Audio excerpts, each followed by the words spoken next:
Welcome to Wednesdays with Willa. I am your host, Willa White, and this is my weekly podcast show that airs on Wednesday mornings at 10 a.m. Eastern on my Facebook page, Willa White Medium. It's an opportunity for us to discuss a spiritual topic relating to either spiritualism, mediumship, healing, faith, family, or more. And I typically have a special guest on the show, and I'll introduce her in just a moment, but I want to make sure you know how to tune in to Wednesdays with Willa each week.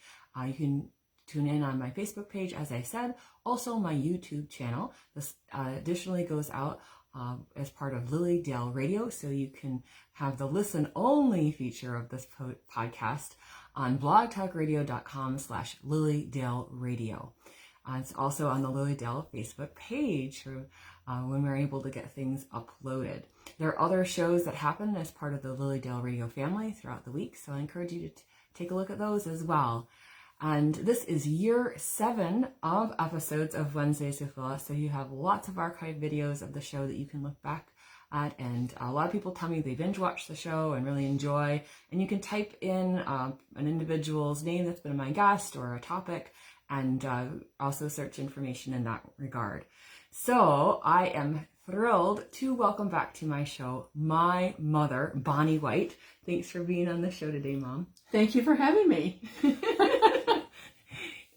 Those of you who don't know my mom, she's very, very special. She's a registered Lily Dale medium and a spirit artist, and I would actually say you are a visionary, because there are ways that you look at this dimension of the spiritual world and the light in a particular way that's very, very special and unique.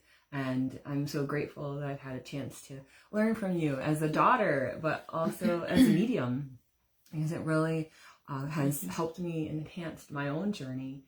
And everybody loves it when you're on the show, and I do too.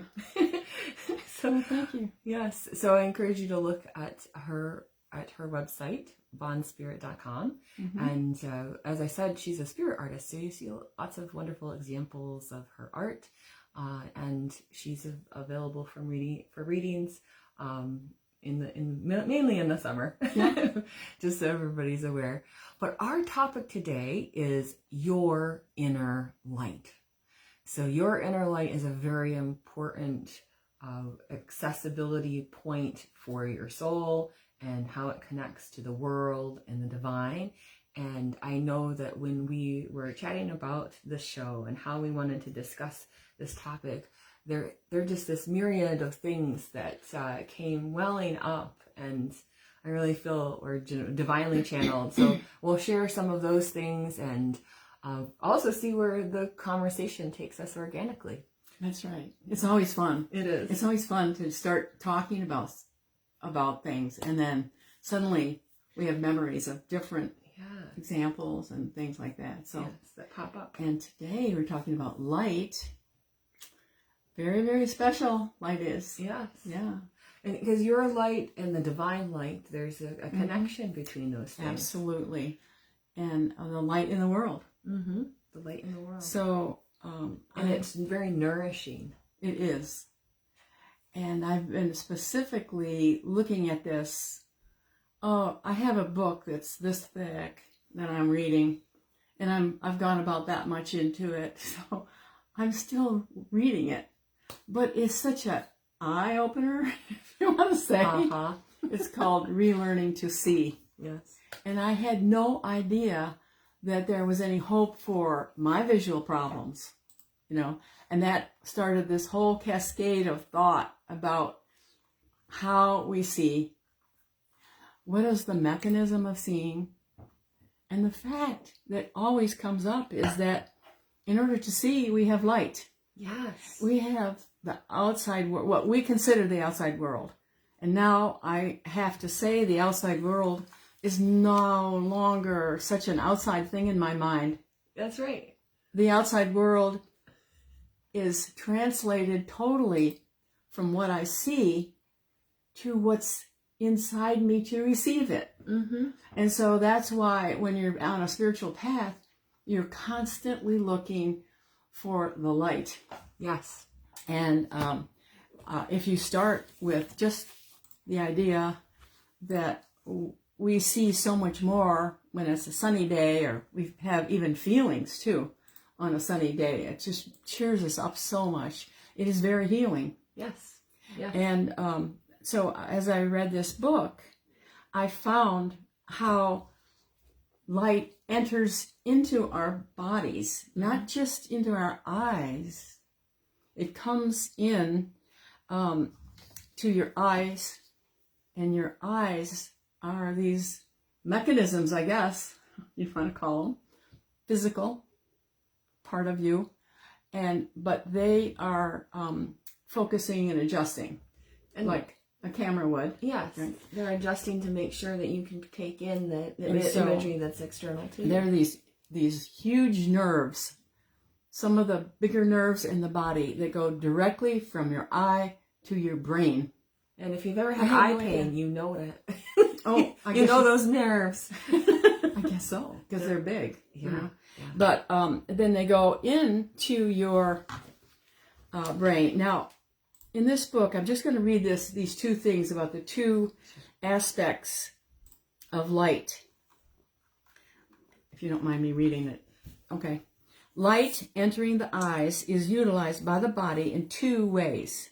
Number one, light energy travels to the visual cortex, and that's pretty much toward the back of your head. Mm-hmm. I'm going to draw. Okay, she's going to draw a figure. I am not the artist that my mother is, so just bear that in mind. Yeah, so this will be great. So the light energy goes into your eyes. It travels to the visual cortex, where a picture of the world is created. So you are constantly in the act of creating a visual world. Mm-hmm. And so that visual world, people sometimes have a different creation of it, by the way. Mm-hmm. Not everybody has the same idea of what's so-called outside of them. But it is very much changed by what you are within.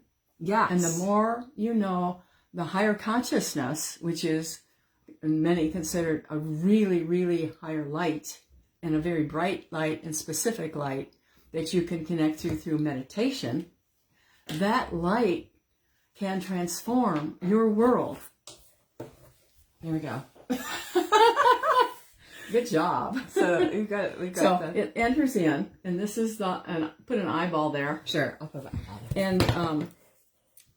And it's got two. You usually have two eyes going, but we're just drawing one. We're drawing one, and so it enters into your eyes, and then it goes back all the way to here, and you can draw a little heart. I got a little heart there. Yeah.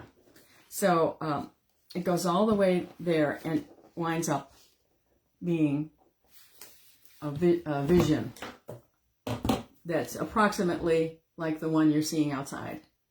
Mm-hmm. And your eyes, your brain makes adjustments too. It makes adjustments to color, by the way. Not everybody sees color the same, and not everybody sees color the same each day. Yes. And if you're depressed, it's very interesting. You don't see color. You start seeing grays over it. You don't see it clearly. Mm-hmm. So that's one of those. And sometimes you see color so clearly.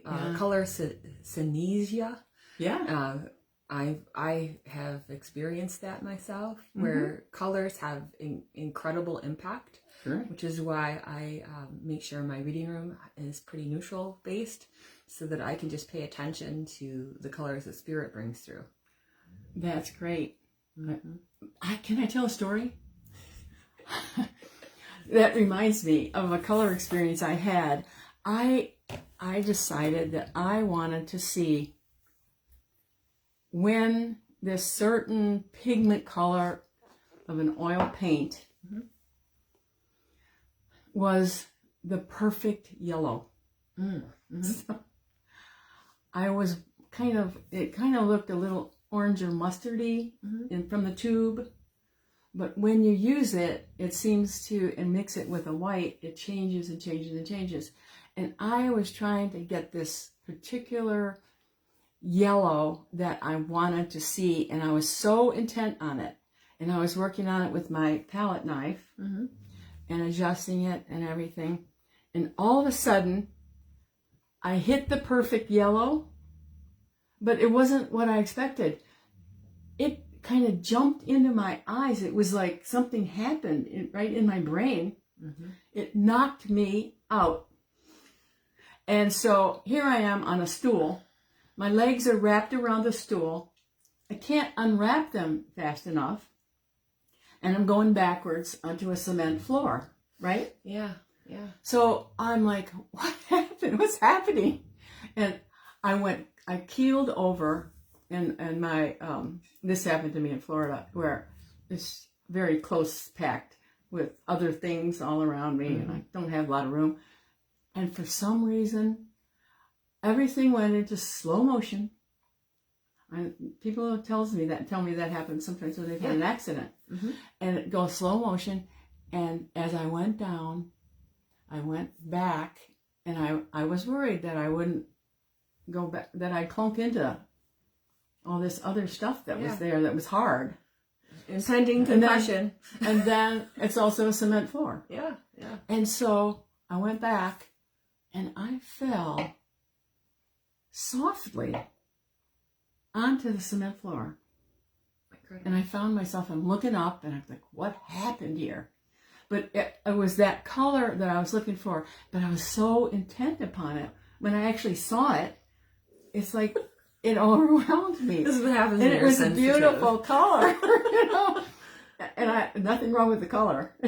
So, but that was amazing to me that I didn't even get hurt. Well, visual stimuli is extremely affecting in your brain. Yeah. And when you watch other people do things, your brain is actually lining up in the pathways as if it was happening to you. So if you see it on the TV screen, just duly note that. Even children that don't, I mean, sometimes adults feel that, but kids see things, and you have to be careful what they watch. Very careful. You think they're not paying attention, and they are. They really are. They are. Yeah. So that's one way the light energy travels to the visual cortex, where the picture of the world is created. And the second way is light energy travels to the, and these are little places in your brain, the hypothalamus, which sends messages to the pineal and pituitary glands. Now, you've all heard of those. Let me see if I can draw those for you. Okay. But, okay, you keep talking. I'm going to keep. Okay. I'm going to try to draw. Together, these organs, that's the hypothalamus, the pineal, pituitary, they travel, these organs and glands regulate many functions of our body and mind. And then there's a picture in this book that shows how it goes down through your throat area and into your lungs and your kidneys. And what's this? I don't know. Right through the sexual organs. Yes. And all the way to the root chakra. To root chakra. And so the light itself is traveling and has a pathway through your whole body. Your show will go live in 5 seconds. 4. Just ignore that. Ignore that. Okay. So the thing to keep in mind then is that light is traveling right down through through the vagus nerve. I feel that if it's affecting the vagus nerve in that issue. That's probably the vagus nerve. But then also right through all the chakras. Yes. All the major chakras, the 7 that most people acknowledge. Yeah. And there are others too. But so your whole body is definitely filled and nurtured by light. Now, all the food we eat, if it's natural food, it is produced by sunlight. Yes. Without sunlight. So it's absorbing sunlight too. So what we eat does make a difference. It absolutely does. So, plants, with the chlorophyll, everybody's learned about photosynthesis. Right. And how sunlight is conveyed in there. And then also for animals and how they take light in as well. I finally got this ready for you guys. We're going to pause about that. And there you go. See it? It's probably reversed if you're on Facebook. But I shall point this out. This first one here is the hypothalamus. This is the pineal, and this is the pituitary. So, yeah, and then it goes down and it hits that throat gland, thyroid. Yeah, thyroid. And then, I'm not the doctor thing, but we're not medical people. No, but we do know that we do know energy. Energy. We know energy. Yes, and light particularly. I never realized how important light is, because you always think that inside you're all dark and the sun doesn't get to you. Yeah. It only gets to your skin, right? But it does. It goes all through you. Yeah, it infuses in there. Yeah. And that's why it's important. I've been really making an effort to not wear a hat outside as much while it's not too cold. Yeah. And to be able to let the sun come in through that vision space of my eyes, and not wearing sunglasses unless it's super, super bright. But don't ever look at the sun. Don't look Close at the your sun. eyes and look at the sun that way. And that works very nicely. And you can just do that for yourself.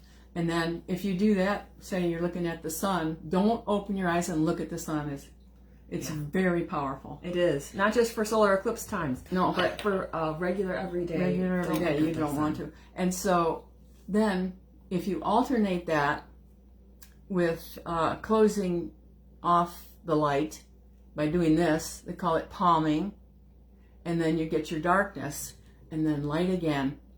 It helps you your eyes to adjust to the transitions that you run into when you're out in the sun, and then you come in the house and you can't see anything because you got your sun blind, right? Yes. So, and it really begins to help you. It doesn't matter.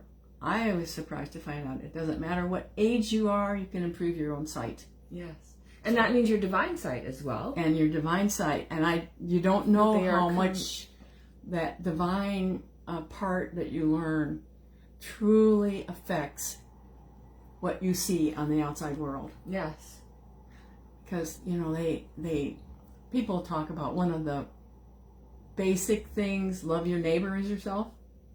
Not quite sure what that means. They're not quite sure.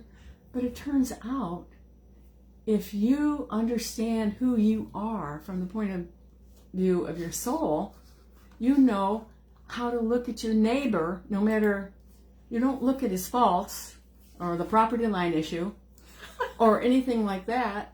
We're having big property line issues in the world, Oh, yes, territories of the world. So you can't look at the person in that way and really get in touch with the soul. You have to say, I know who I am, and I can love my neighbor on that level without approving of his actions. That's right. You can love a person, you don't always have to like their behavior. Yeah, because there's a difference. We all grow up. We all grew up. But there is this powerful light connection with sunlight. If people are familiar with Superman, the superhero, who goes out and how does he repowers? Oh, solar. He flies up and he's like, let the sun hit me. And there is that effect. Maybe that's a symbol kind of for a soul action. A soul action that we take, that we can be in that astral body space of connection, not just with our sun, the middle of our solar system, but also the divine concept. The divine sun within the God source. Yeah, the God source. Yeah. So it's very dual exciting. Purpose, guys. Very exciting to enter into spiritualism with that in mind. It's to enter in mediumship. Absolutely. And know that your connection is not just with a shadow on the other side. Right. Beings of light. That we are all beings of light, and that's the one that we take with us. So, and it very much looks like, because your etheric aura is light. Yes. Absolutely. You should tell them the story about the bunny rabbits. Oh. Yeah. Oh, they did an experiment. They did an experiment. How? Because I think it's the snowshoe hare they're talking about. Oh yeah, the in the winter time, In the winter time. Arctic hare. In the summer they're brown, and in the winter they're white hairs. Yeah, a lot of animals will shift. And so Put they on a said, winter "Is this coat." what is causing this?" So they put hoods on the rabbits while they were in the brown phase, and they discovered that by minimizing the light that comes in, and sometimes animals have some light that actually comes in the top of their head too, That crown chakra almost area. like So they had to do the whole head. So They covered the whole place. they covered the whole head, and the rabbits stayed brown even though the temperature dropped. See? Yes. So the light was affecting their change. And of course, being white in the snow makes them harder to see. Yeah, they need the camouflage. But They being absolutely white need the camouflage. being for white in this. summer makes you very easy to see. Mm-hmm. So it's like that was part of their It's development. survival development. Right. But it leads you to this other understanding of, one of the reasons we thought this would be a good show to do right now is because we're going into That's right. more darkness. We just had that time change, so it That's gets right. darker earlier. But also, we were moving into the winter time where we don't have as much light. That's right. And we value it all the more. And there's a reason for that. And our systems go through seasons of change. We need the light. But we need to be in that space of accepting light in different forms when we go into the winter time.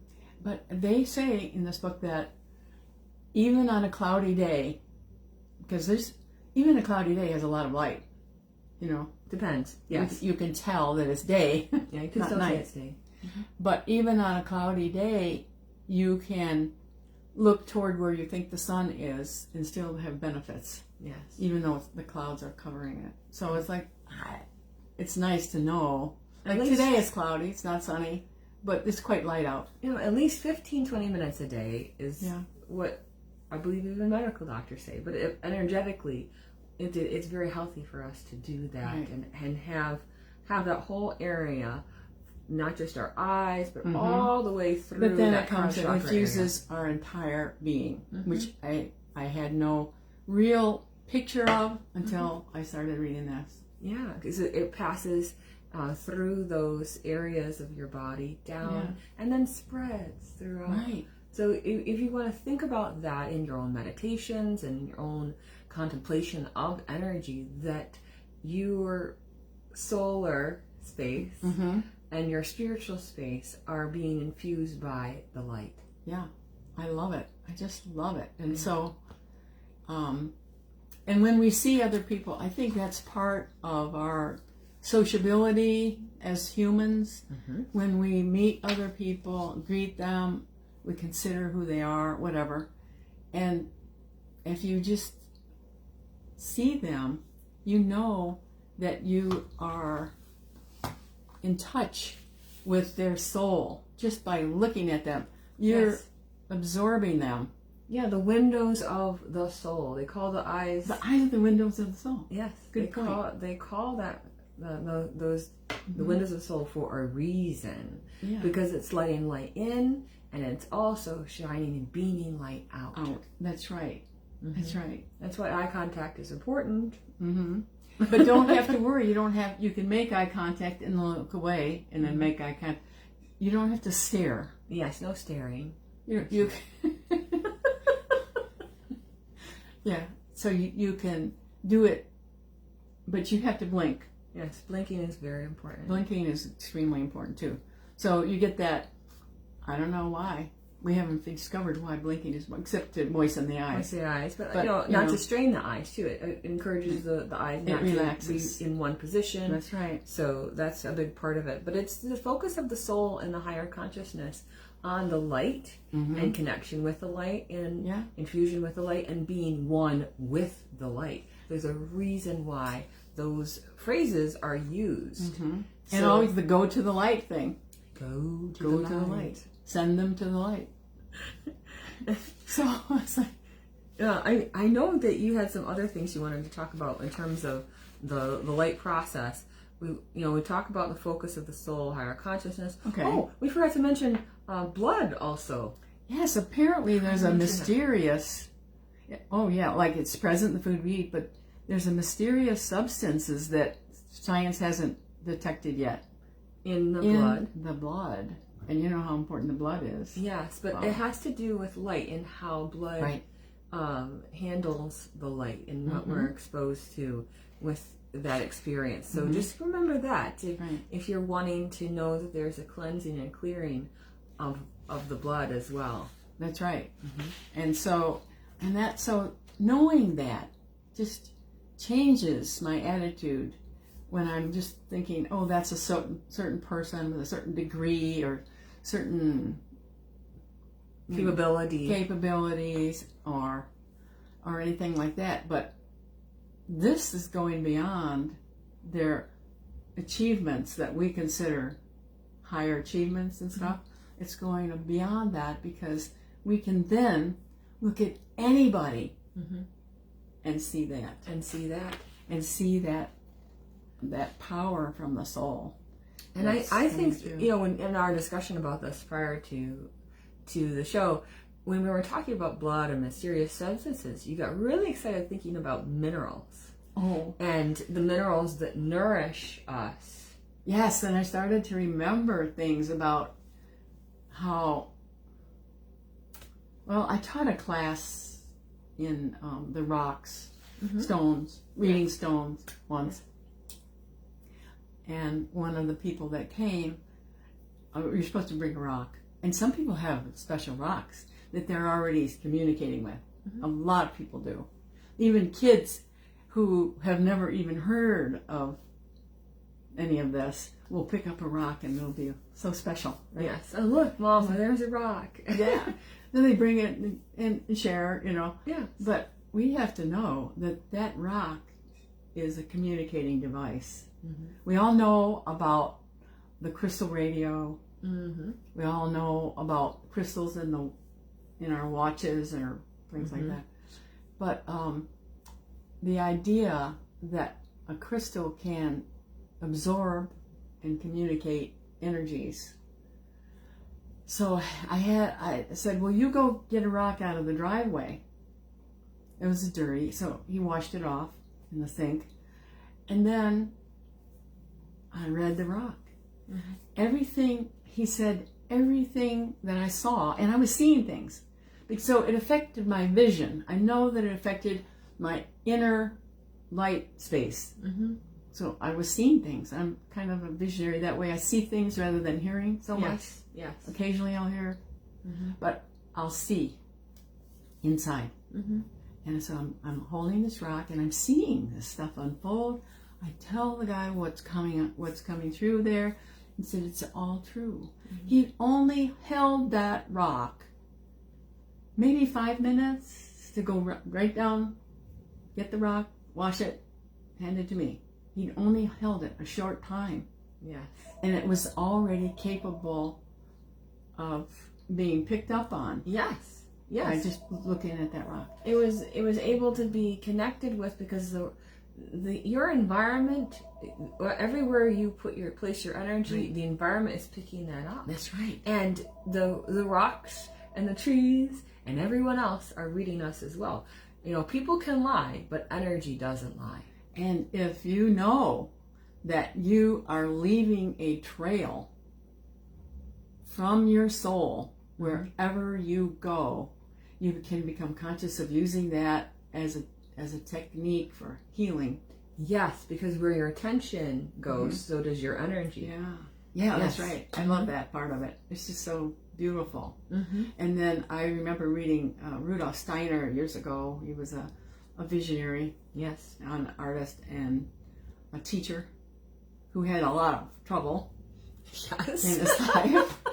People burned his place because they didn't like the idea that he had all these gifts, So, but anyway, he established schools and things like that. But he said that rocks have a higher consciousness than humans, which I found to be very odd at one time. Interesting. But I more and more believe that they do.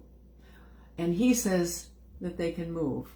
And somebody told me that at some point they had discovered that some Native Americans, if they wanted to know something, they'd put a rock on a blanket and ask it to go and find the information, and the rock would disappear. And in a few days, when the rock came back, they were able to read the rock. So I don't know how that all works, but Right. I mean, I can see that there's so much more that we need to know. That's right. You're connecting with light. Even when you think of rock as a dense material, know. and you think about earth science and how they rate and grade it based Yes. on its hardness, its softness, its qualities, and that I'm sure some rocks, some stones are offer more than others. Those who are into crystals, So that's a and whole gems. science. So it's a whole science of connecting with the light, Mhm. using your inner light, Yeah. knowing that your inner light is being read by others, even by stones. So And yes, that you can communicate with them. let's talk a little bit about the inner light process. And I know you had said this. You thought it was so cool when people say a certain phrase. If you're trying to explain something that they've never heard of before, and then all of a sudden they'll say, "Oh, I see. I see. I see." And what do they mean by that? They're getting it in their thought process, their visual thought process. Mm-hmm. We don't even think thoughts are visual. Mm-hmm. Sometimes we only think that they're typewritten. Mm-hmm. Yes. Thoughts are all typewritten, if you could imagine that. Yeah. No. So, but they're getting it. And then they say, "Oh, I get it. I see." Mm-hmm. So they receive it. They understand that. So it's a place of comprehension that comes from the I see. Yeah. And it's part of the inner light and inner visioning that's going on, and accessing that inner vision with the inner light. Mm-hmm. And even when people are in that inner light process, how would you suggest that they, because it's really through that inner light process that we see the physical. Yes. And how would I suggest that they access that in a conscious way? I mean, there's so much of this that's automatic. That's part of us just being that we take for granted. Right. That Now is an experience. not everybody. I mean, my first thought is always pray. Yes. So I always pray if I'm starting a reading and also ending the reading. Mm-hmm. I always do that because that tunes me into the higher consciousness Mm-hmm. and to that aspect of the light from God. Mm-hmm. It's not that I am God. It's that I can access that all-embracing being. Yes. It's incredible that you can do that. Mm-hmm.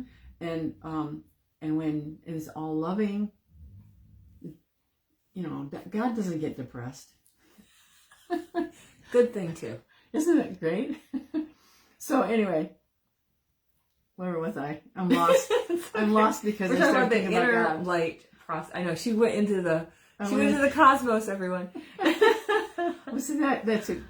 So I say when I'm praying and I know that the guides and angels are around me, whatever helpful energy that and whatever it looks like, Mm-hmm. as long as it's love, not anger, hate, whatever. Mm-hmm. Mm-hmm. If you're finding yourself hating something, you have to go back to the beginning. Yeah, you have to go down. You have And, to go to the in the foundational beginning, there was light. Mm-hmm. So you have to go back. You have to go back. Yeah.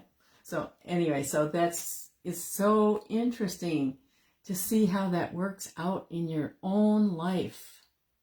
How it works out that you can go back and get that access reestablished. Yes. There we go. Access reestablished. Yeah, and it doesn't matter what, as far as I'm concerned, what actual religion. It's not about that. It's about aligning yourself with that gratefulness, Mm-hmm. and aligning yourself with the ability to see others like you see when you're in relationship with God. It's good to know that the other is also having a relationship whether they know it or not. Mm-hmm. Yes. And even if a person's not consciously aware of their relationship with God, right, it's still going on. yeah, Whether they let the, in quotes, light in or yes. not. I couldn't resist. Uh-huh. But with that inner light process, I do feel on a conscious level, meditation and prayer, as Yes, you said, meditation absolutely help. Remembering that we are beings of light. Yeah. And meditation is putting yourself in a receptive state. And it's okay if you meditate and you're like, well, I kind of feel like it's dark and cozy in there. Yeah. That's a-okay. It doesn't mean you don't have the light happening in you. Just because your eyes are closed and you're experiencing more of That's right. that kind of gentle, low candle. Because when you close your eyes, that's also a wonderful thing. It's not a bad thing to do that.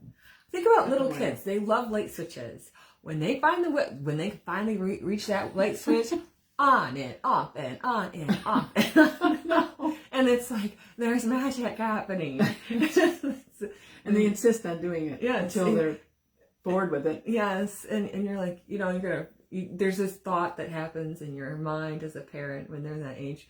Will the light switch work at the end of this? I know. So I have to call the electrician. But I feel like people are in that practice of turning the light switch on, turning the light switch off. Yeah. They're in that process within themselves, kind of playful, and learning that it's okay that when there is darkness, guess what? We're going to switch the light on. There's going to be light. Yeah. So I think people have to learn, and then especially at that age, they're learning permanence and impermanence, right? Mm-hmm. And we have to think about the fact that the light is permanent, whether we see it or not. That's right. That it's there and accessible to us through our food, through our permanence interactions of it. Because even your dreams are lit. Yes, they are lit. Dreams are lit. There's a whole camera crew. and they're lights different colors too. Yes. They're not all. I remember once when a friend of mine and I used to do a lot of meditating together and everything, and suddenly we came across this apricot color that was so fun for us, and we had communicated with each other and said, I see the apricot. Every time if we were meditating together, somebody says, I see the apricot color. It's like so wonderful. It's like, oh. And then we started to see it when we were around other people. But it's not something we saw outside. It's something that we saw it because it was in us to see it. So if I'm looking around the room and thinking apricot, I can see it. If I'm looking around the room and seeing blue, it doesn't matter where you are. If you're looking at anything, you can see flecks of those other colors, because in white light, all the colors are there. If you have a prism, it'll divide itself up into all the colors. Yes. But they're luminescent too. There we go. Yes. Yeah. And so meditating and doing healing with the group is really exciting if they allow you to talk during it. Yes. Yes. Sometimes it's a deliberate silent meditation that you're involved with the group. And you can do silent. Okay, you can have your own experience. You don't have to tell everybody what you just saw. If you suddenly have somebody say, I see the apricot color, and suddenly you see it, it's like so exciting. It is very, very exciting to know that somebody is experiencing what you are. Exactly. To have a witness to it. Yeah. And what's such a joyous thing is when you're in church and you can see people having spiritual healing happening on the bench, or if you're serving as a spiritual healer yourself and you're having that clairvoyant vision of what's occurring on a color and energetic basis with an individual, it's just phenomenal to have that recognition of the light, the play of light around a person, and what you're drawn to on an aura level and a chakra level, but also their light being, and that you're having this opportunity to really connect deeply in those ways so that you can affect positive change for healing for them. So you're not looking, when you're healing, you're not looking for disease. There we go. You're looking for healing light. Healing light to show and up. You'll be shown the healing light. If you're looking for disease, you'll be shown the disease, but it's a limiting thing. Yeah, you're trying to bring a substance in that can dissolve Yes. whatever is the issue. Mm-hmm. And the issue is sometimes something wrong that happened to you way back. Right. It could be an old It could be something new, but that's kind of psychological. But you don't have to worry what it is. You don't have to see something awful happening. You just have to say, at that moment, pray that send that substance from the divine that dissolves anything that is not like itself. And so that light that's yeah. happening in those moments, Yeah. you're connecting with the inner light in those moments, a remembrance of it, Mm-hmm. so that you can affect healing. So that's part of the inner light process. Right. So if you're wanting to know how to do that, that's Right. it's really as simple as that. Like, don't complicate these things. Yes. Let the light be what is there. Okay, let's say you say that and all you can see is a black substance. Yes. Yeah. So here you are thinking, I'm going to do a healing. It's kind of hard if all you can see is a black substance. Mm-hmm. Mm-hmm. Immediately, you can raise your consciousness Yes. and get that substance. It's called alkahest, that it comes from the divine, that dissolves whatever it is not like the all-embracing, all-loving divine. Okay? Mm-hmm. Mm-hmm. And then that will dissolve. You'll Yes. see it in your inner vision dissolving. Yes. And that's because everybody's afraid if they see a bunch of black goo, Yeah. and they're really seeing something Mm-hmm. that's not so pleasant. Mm-hmm. It could be an emotional, or it could be a disease of some kind, or anything. Yeah, the shadow But self. if you, yes, and your shadow self or whatever, but that's not what the object is. To identify disease is not the object of healing. That's The right. object of healing is to very gently and lovingly bring in the divine. That's right. To remember who you are. Remember who you in are. those moments, Yeah.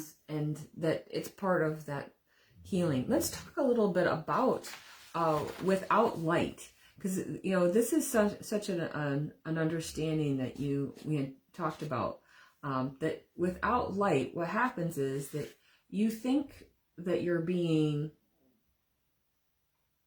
Secret?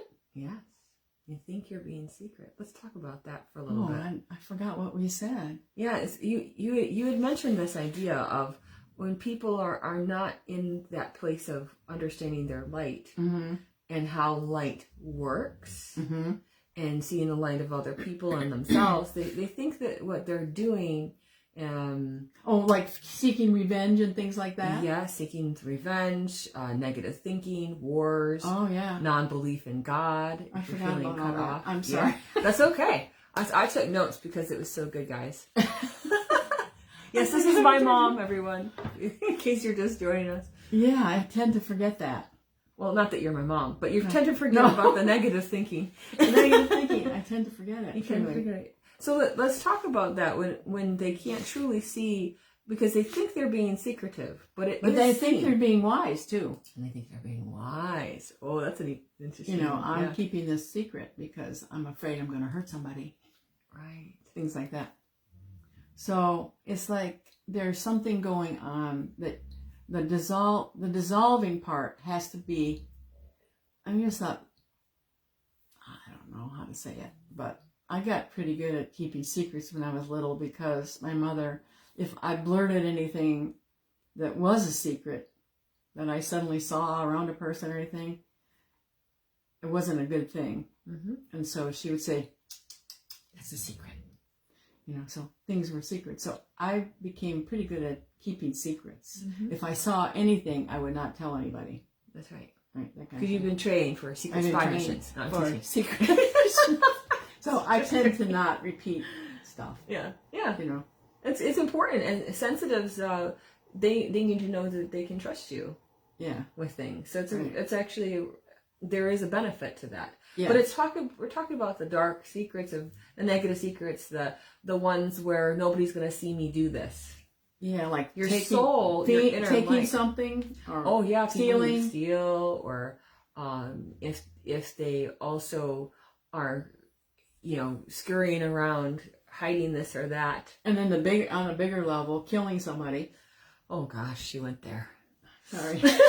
But that's like, they think that they've killed somebody. Yes. And all they've done is that person has the shell of their body there, but you cannot kill somebody. So it's like there's something going on with them. They think they can kill somebody, or they think they can steal from somebody, or they think they can talk about somebody in a bad way to get other people not to like them, or whatever. Right. There's 1,000 things people can do.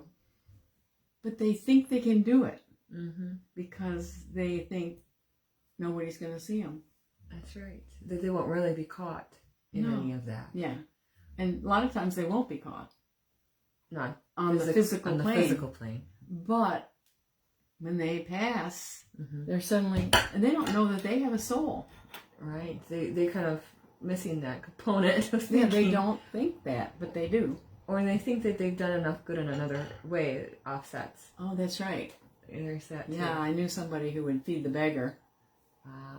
But he was not a very But good then person. beggar other people. Yeah.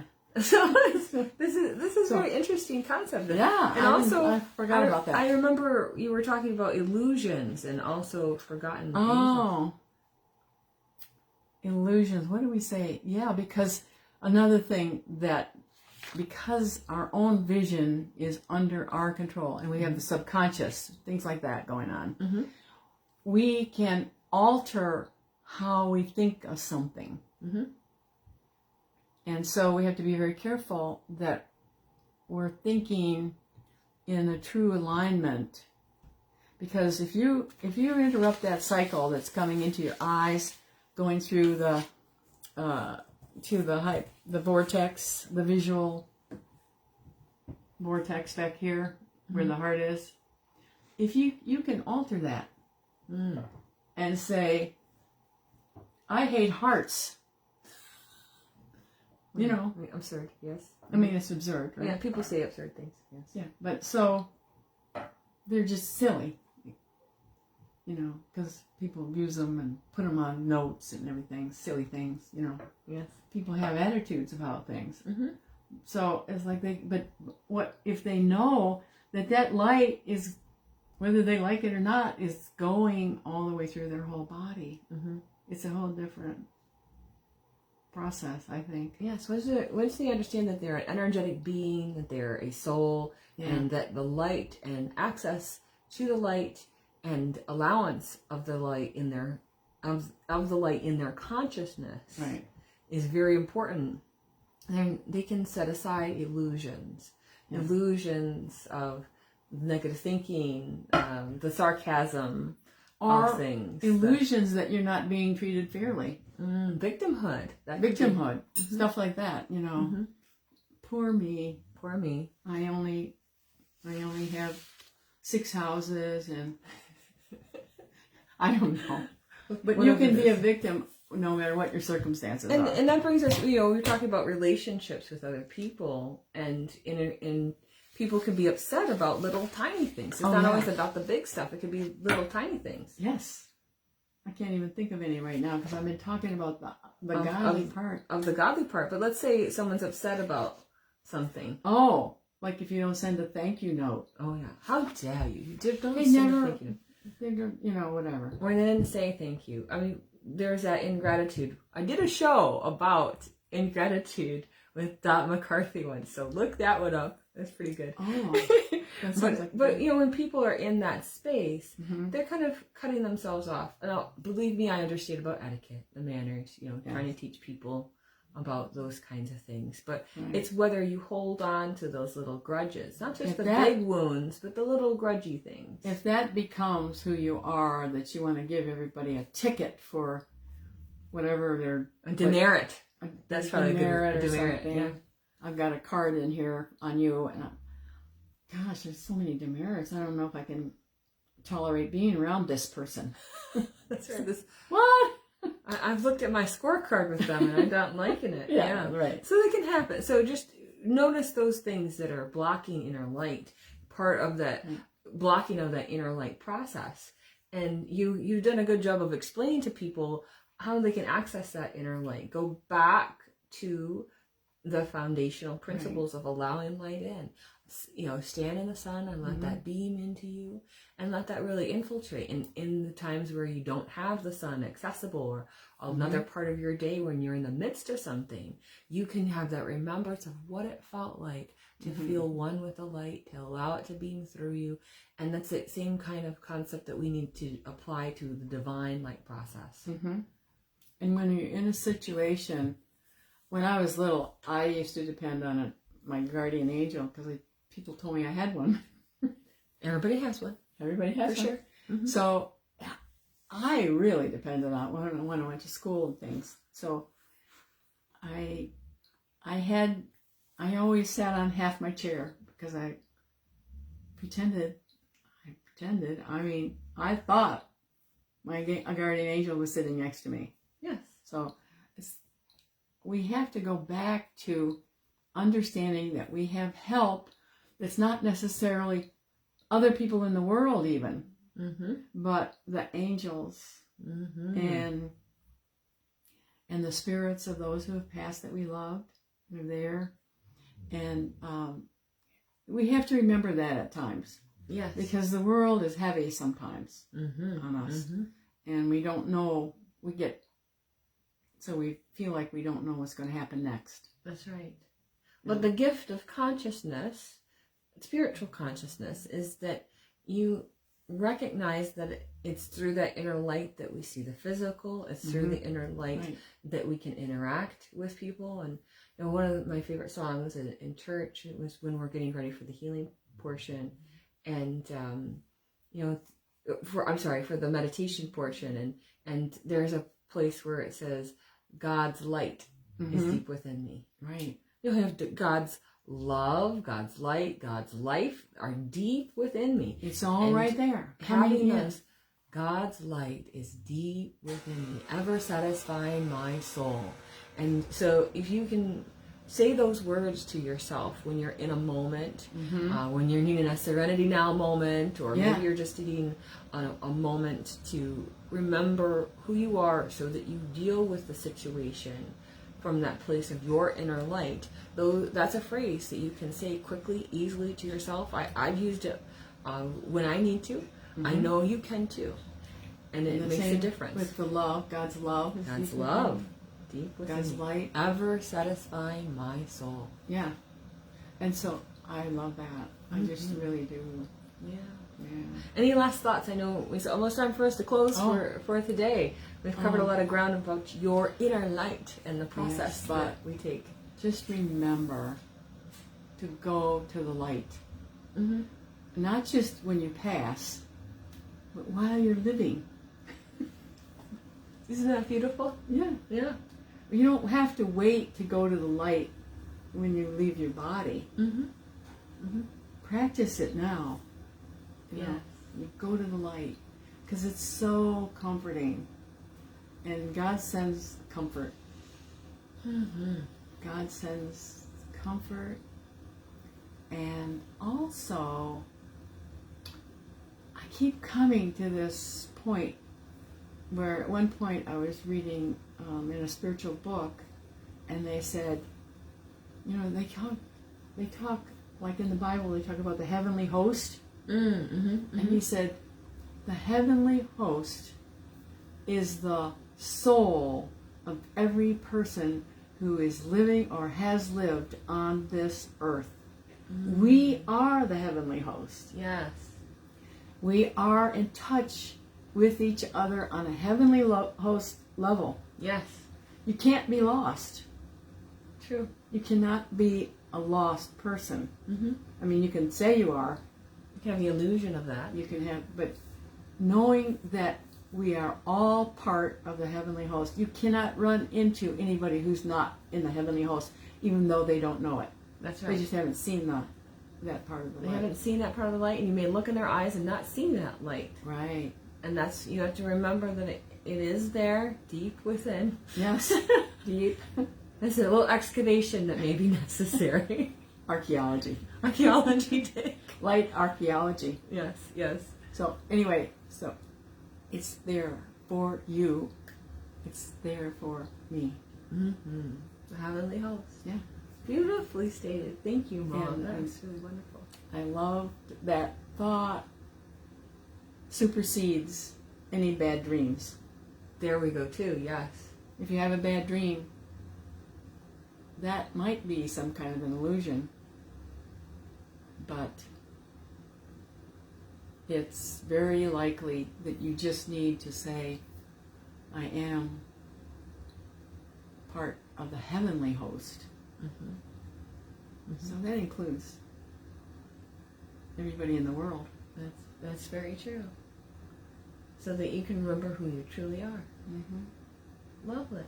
Oh, that was beautiful. Thank you so much, Mom, for coming on the show. Thank you for having me. Yes. And so if anybody wants more Bonnie White, my mother, registered medium, and also spirit artist, you can find more information on her website, bonspirit.com. And I know Lilydale Assembly is offering Zoom classes in the off season, so you can look at the lilydaleassembly.org website. And I'm trying to think if there's anything else. Tune in next week. We'll be talking, I'll have Greta Lestock on. We're going to be talking about From Hoodlums to Healing. Whoa. So that'll be an interesting show too. All right, everyone, have a beautiful, wonderful day and enjoy your inner light. Bye-bye.